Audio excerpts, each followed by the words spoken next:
మహబూబాబాద్ జిల్లా తొర్రూరు పట్టణ కేంద్రంలోని ప్రైవేట్ హాస్పిటల్స్ ఇష్టారాజ్యంగా వ్యవహరిస్తున్నారనే ఆరోపణలు వెల్లువెత్తుతున్నాయి.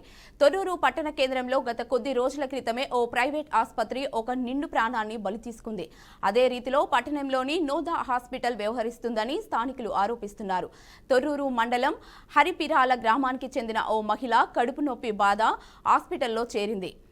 డాక్టర్లు స్కానింగ్ ని చూసి కడుపులో గడ్డ అయిందని తీసివేయాలని చెప్పి 13 కుట్లు పడే విధంగా కడుపును కోశారు. అనంతరం గడ్డను తీసివేశామంటూ యథావిధిగా కుట్లు వేసి హనుమకొండలోని ఓ ప్రైవేట్ ఎంఆర్ఐ స్కానింగ్ సెంటర్ కి పంపించారు.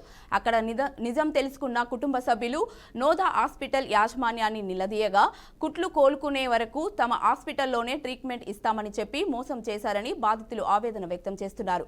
తమకు న్యాయం చేయాలని కోరుతున్నారు.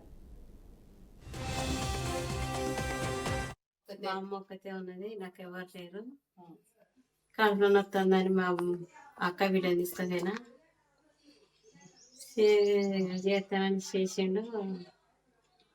కోసి పండుగ పెట్టిండు, ఏం తీయలేదు ఏం లేదు. ఎట్లనో ఏం కథ, నాకైతే ఎవరు లేరు, పిల్లలు లేరు, ఎవరు లేరు. ఉన్నొక్కడు చచ్చిపోయిండు, ఆదుకుంటారు ఎవరు లేరు. కడుపులో బాధ అనిపిస్తుంది. లేదు, మా అమ్మ ఒక్కతే ఉన్నది, నాకు ఎవరు లేరు. కడుపులో నొత్తుందని మా అక్క బిడ్డని ఇస్తుందేనా చేస్తానని చేసిండు. కోసి పండుగ పెట్టిండు, ఏం తీయలేదు ఏం లేదు. ఎట్లనో ఏం కథ, నాకైతే ఎవరు లేరు, పిల్లలు లేరు, ఎవరు లేరు. ఉన్నొక్కడు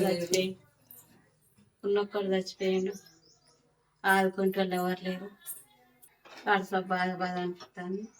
లేదు, మా అమ్మ ఒక్కతే ఉన్నది, నాకు ఎవరు లేరు. కడుపులో నొత్తుందని మా అక్క బిడ్డని ఇస్తుందేనా చేస్తానని చేసిండు. కోసి పండుగ